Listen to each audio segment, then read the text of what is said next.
hjartanlega velkomin til þessara guðþjónustu á pálmasunnudegi.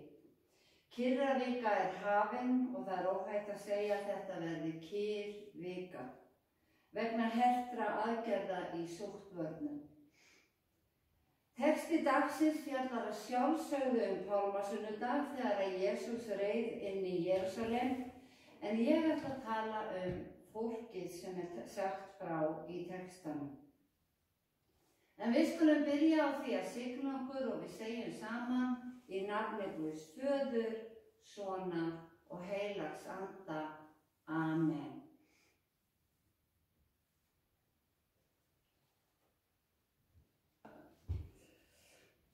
Drottinn, ég komin í þitt heilaga hús til að lofa þig og ákalla og til að heyra hvað þú Guð Faðir skapari minn, þú Drottinn Jesú frelsari minn, þú heilagi andi huggari minn, vilt við mig tala í þínu orði. Drottinn, heyr þú löggja mína og bæn og opna þú með þínum heilaga anda hjarta mitt fyrir saki Jesú Krist.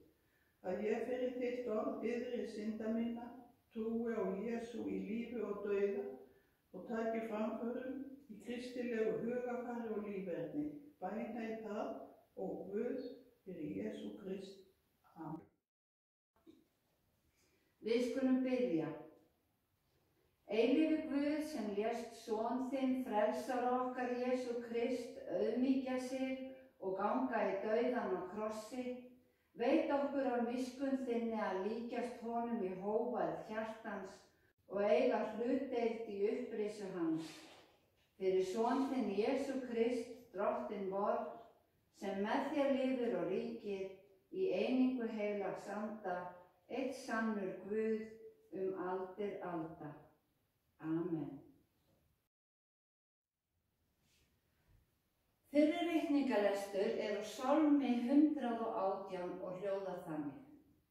Drottinn, hjálpa þú Drottinn, gef þú gengi. Blessaður sá sem kemur í nafni Drottins, frá húsi Drottins blessum vér yður. Drottinn Guð, hann lætur á skína ljós, fylkið ykkur með laufgreinum að hornum altarisins. Þú ert Guð minn, ég þakka þér, Guð minn, ég vegsama þig, þakki Drottni því hann góður, því miskunn hans varir að eilífu. Þannig hljóðar hið heilaga orð. Síðari ritningalestur Hebreabréfinu og hljóðar þannig. Fyrst við erum umkringd slíkum fjölda votta, léttum þá af okkur allri byrði og viðlúandi synd og þreytum þolgóð það skeið sem við eigum framundan. Beinum sjónum okkar til Jesú, höfundar og fullkomnara trúarinnar. Hann leið með þolinmæði á krossi og mat smán einskis af því hann vissi hvað gleði beið hans og hefur nú sest til hægri handar hástóli Guðs. Virðið hann fyrir ykkur sem þolað hefur slíkan fjandskap gegn sér af syndurum, til þess að þér þreytist ekki og látið hugfallast. Þannig hljóðar hið heilaga orð. Og heyrum heilagt Guðspjall, sem úr Jóhannesi. 6 dögum fyrir páska kom Jesús til Betaníu, þar sem Lasarus var, sá sem hann vakti upp frá dauðum. Þar var honum búinn kvöldverður og Marta gekk beina, en Lasarus var einn þeirra sem sat að borði með honum. Þá tók María pund af ómenguðum dýrum narþusbyslu og smurði fætur Jesú og þerraði með hári sínu fætur hans. En húsið fyllti ilmi smyslana. Þá segir Júdas Ískarjót, einn lærisveina hans, sá sem myndi svíkja hann. Því voru þessi smysl ekki seld fyrir 300 denara og gefin fátækum. Ekki sagði hann þetta af því hann léti sér annt fátæka, heldur af því að hann var þjófur. Hann hafði pingjuna og tók af því sem í hana var látið. Þá sagði Jesús, lát hana í friði, hún hefur geymt þetta til greftrunardags míns. Fátæka hafið þið ætíð hjá ykkur, en mig hafið þið ekki ávallt. Nú frétti allur fjöldi gyðinga af því að Jesús væri í Betaníu og þeir komu þangað. Ekki aðeins hans vegna, heldur og til að sjá Lasarus sem hann hafði vakið frá dauðum. Þá ákváðu æðstuprestarnir að taka einnig Lasarus af lífi, því vegna hans snéru margir gyðingar baki við þeim og fóru að trúa á Jesú. Degi síðar frétti hinn mikli mannfjöldi sem kominn var til hátíðarinnar að Jesús væri að koma til Jerúsalem. Fólk tók þá pálmagreinar, fór út á móti honum og hrópaði: Hósanna, blessaður sé sá sem kemur í nafni Drottins, konungur Ísraels. Jesús fann ungan asna og settist á bak honum eins og skrifað er: Óttast ekki, dóttir Síón, konungur þinn kemur og ríður östnu fola. Lærisveinar hans skildu þetta ekki fyrstu, en þegar Jesús var orðinn dýrlegur, minntust þeir þess að þetta var hann ritað og að þeir hefðu gert þetta fyrir hann. Þannig hljóðar hið heilaga Guðspjall, lof sé þér Kristur.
Drottinn Jesús Kristur, fólkið tók á móti þér með fagnaðarópum og hylti þig.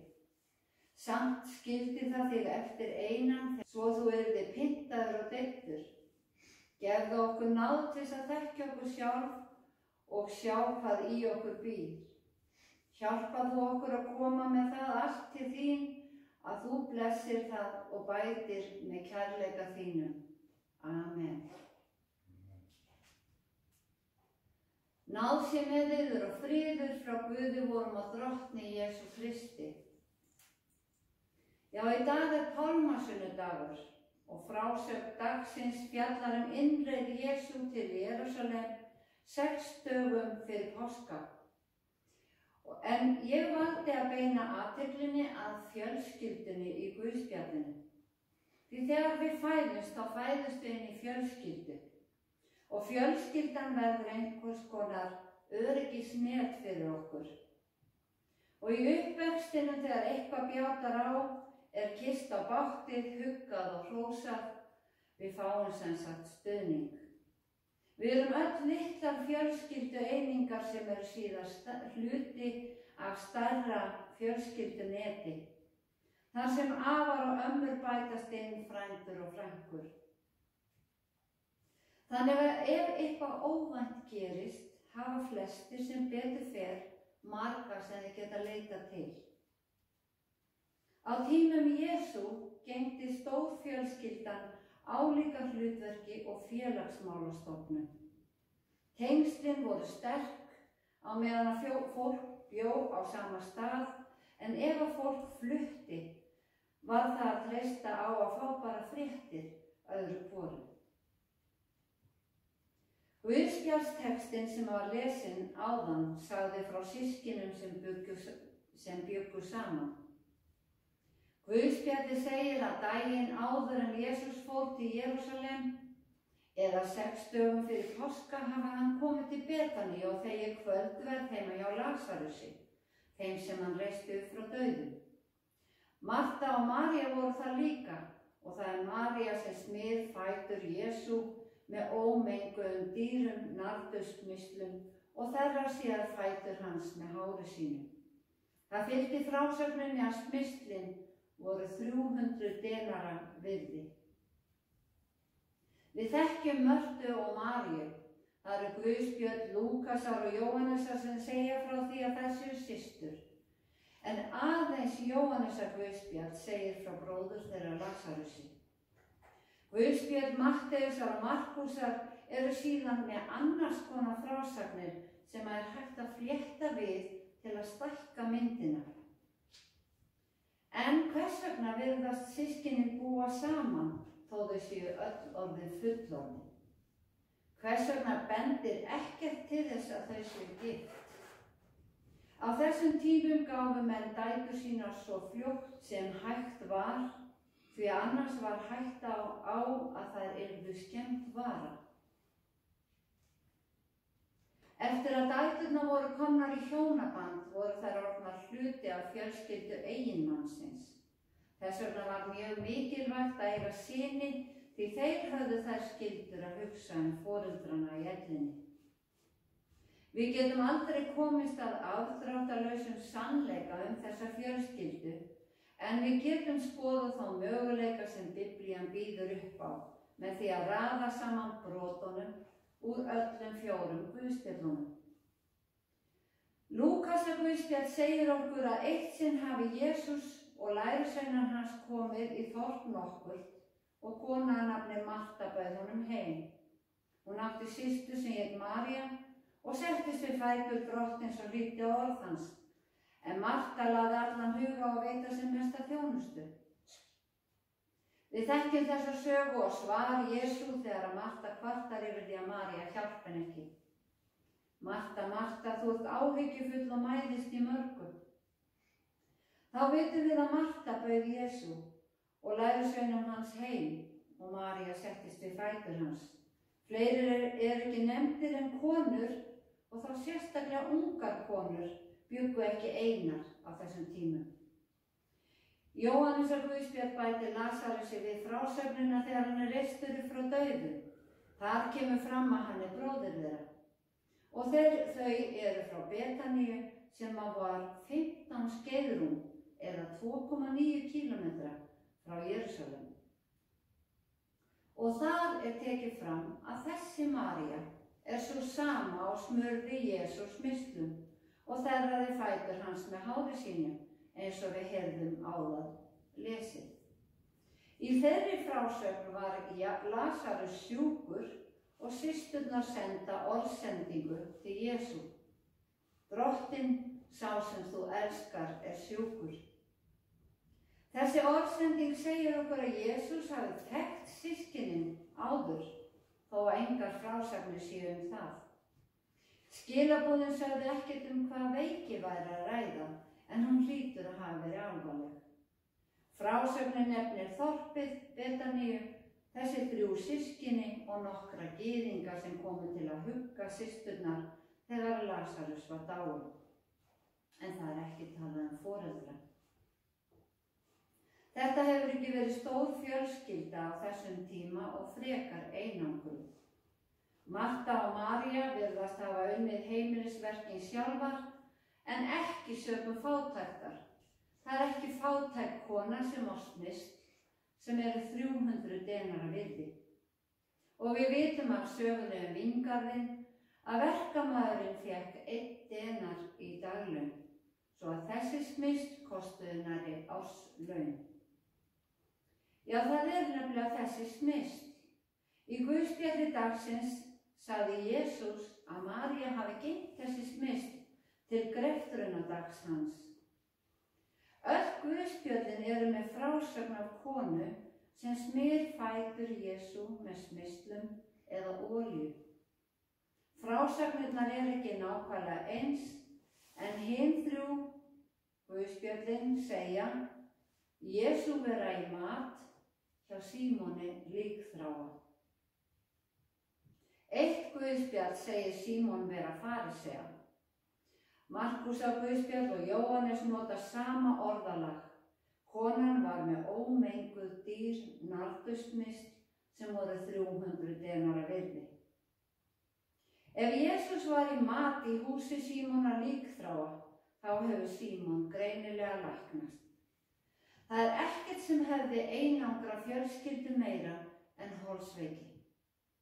Þeir sem voru með líkþrá eða holdsveiki voru útilokaðir frá mannlegu samfélagi, samkunduhúsum gyðinga og musterunum. Og sjúklingar sem voru haldnir þessum sjúkdómi áttu samkvæmt lögum Móse að halda sig fjarri mannabústöðum. Og kæmi einhver nálægt þeim á þjóðvegunum, urðu þeir að hylja andlit sín og hrópa óhreinn, óhreinn. Það var til þess að vara aðra við að koma of nálægt þeim. En í þessari frásögn er Jesús í mat hjá Símoni, sem var kannski líkþrái maðurinn sem Markúsar guðspjall segir að Jesús hafi læknað. Í þeirri frásögn segir að þegar Símon sá konuna smyrja fætur Jesú, þá hafa hann ekki sagt neitt. Og ég velti því fyrir mér, gat hver sem gengið inn í hús hans og smurt fætur Jesú? Eða var þessi kona dóttir Símonar? Símon segir ekkert en hugsar að ef Jesús vissi hvað hann væri syndug, mundi hann ekki láta hann snerta sig. Við erum búin að fá að vita í öðru guðspjalli að þetta er María. Er María þá kannski bersynduga konan sem menn vildu grýta fyrir hóttum? Settist hún við fætur Jesú þegar Marta bauð honum heim til þess að hlusta á hann af því að það var hann sem bjargaði henni frá dauða. Við vitum að þegar menn segja frá eða skrifa sögur, getur sjálfur atburðurinn verið mikilvægari í hugum þeirra heldur en að segja frá nafninu á persónunni. Svo að kannski erum við að raða saman frásögn af harmleik einnar fjölskyldu en ekki frásögum margra einstakra og óskyldra einstaklinga. Svo ef við drögum þessar sögur saman í eina, þá getur farisinn Símon líkþrái verið sá sem að Jesús læknaði af holdsveiki og faðir systkinanna. Þó Símon hafi læknast, þá hefur hann fengið viðurnefni sem viðheldur ótta og minnir stanslaust á þennan hræðilega sjúkdóm. Fjölskyldan gæti hafa einangrast vegna þess að fólk var almennt hrætt við smit. Þess vegna voru systkinin ógift. María með hórdómsbrot og Lasarus gæti hafa dáið úr holdsveiki. Við svona áföll getur fjölskyldunetið hrunið. Það sem átti að vera björgunarbátur varð sjálfhelda, hvergi hægt að fá hjálp. Þó Símon hafi læknast var ekki hægt að losna við fortíðina. Samfélagið heldur sér í hæfilegri fjarlægð og fjölskyldan er einangruð og einmana. En þrátt fyrir þessi áföll átti fjölskyldan vin, sannan traustan vin, sjálfan frelsara alheimsins, Jesús. Og Lasarus svo kær Jesú að systurnar senda orðsendinguna Drottinn, sá sem þú elskar er sjúkur. Jesús er vinur okkar allra og haldreipi okkar í erfiðleikum og mótlæti og hefur alltaf tíma fyrir heimsókn. Nú hafa verið settar hertar sóttvarnareglur hjá okkur enn einu sinni og við erum með 10 manna samkomutakmörk almennt, en öfugt við sóttvarnir á tímum Jesú, þegar sýktir urðu að fara út fyrir bæinn, þá getum við verið heima hjá okkur. Við upplifðum í upphafi COVID-faraldursins fyrir ári síðan hvað það er erfitt fyrir fólk að vera aðskilið frá fjölskyldunni. Samt höfum við alla þessa tækni, síma og tölvur til að hringja myndsímtöl. Þar að auki er séð að halda okkur öllum vel upplýstum framvindu mála og við höfum vel menntað hjúkrunarfólk með færni til að takast á við flesta sjúkdóma. Í ótta og óvissu ástandi erum við samt sem áður nokkuð örugg. Og nú verðum við að takast á við þetta ástand aftur. Og eins og áður þá komumst við fyrir gegnum þetta ef við stöndum saman. Stundum lítur allt vel út á yfirborðinu, en undir er sársauki og einmanakennd sem fáir sjá. Við reynum ýmislegt á lífsleiðinu sem markar okkur, en Guðspjall dagsins minnir okkur á að við erum ekki ein í baráttunni. Við eigum sannan traustan vin sem við getum alltaf að leita til. Hann styrkir okkur og hjálpar okkur að styðja aðra. Þrátt fyrir áföll eða erfiðleika skulum við reyna að njóta samvistana við hvort annað í kærleika eins lengi og við getum. Í síðari ritningalestrinum vorum við hvött til þess að þreyta þolgóð það skeið sem við eigum framundan og við erum minnt á að Guð er með okkur. Og við minnumst þess í dag, pálmasunnudag, að Jesús gekk í gegnum þrautirnar fyrir okkur, til að fullkomna verkið sem hann var sendur til að uppfylla. Þetta var allt gert fyrir okkur. Og við eigum að horfa til upprisu Jesú, því að vegna hennar eigum við kost á að rísa upp á efsta degi. Dýrð sé Guði Föður, Syni og heilugum anda, svo sem var í upphafi, er og verður aldir alda. Amen. Takið postulegri blessun. Náðin Drottins vors Jesú Krist, kærleiki Guðs og samfélag heilags anda sé með yður öllum. Amen.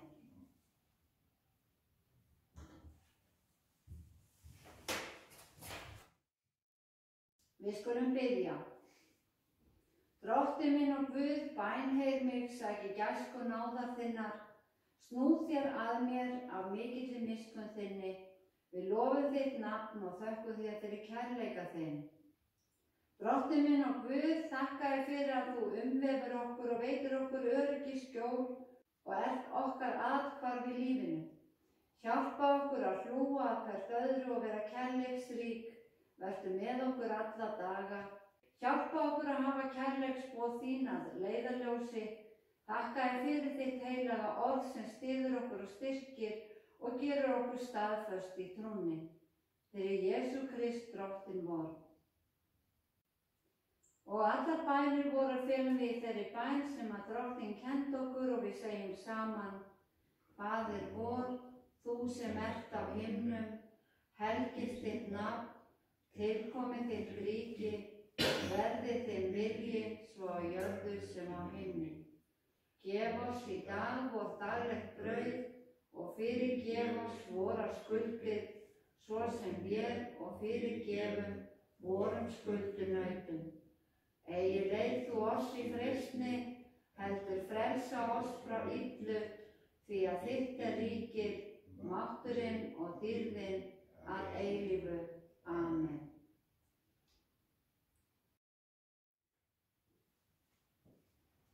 Meðtakið drottinlega blessun. Drottinn blessi þig og varðveiti þig. Drottinn láti sína ásjón lýsa yfir þig og sé þér náðugur.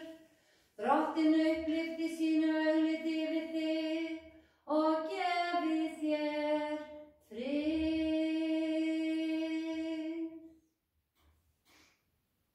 Í Jesú nafni. Amen.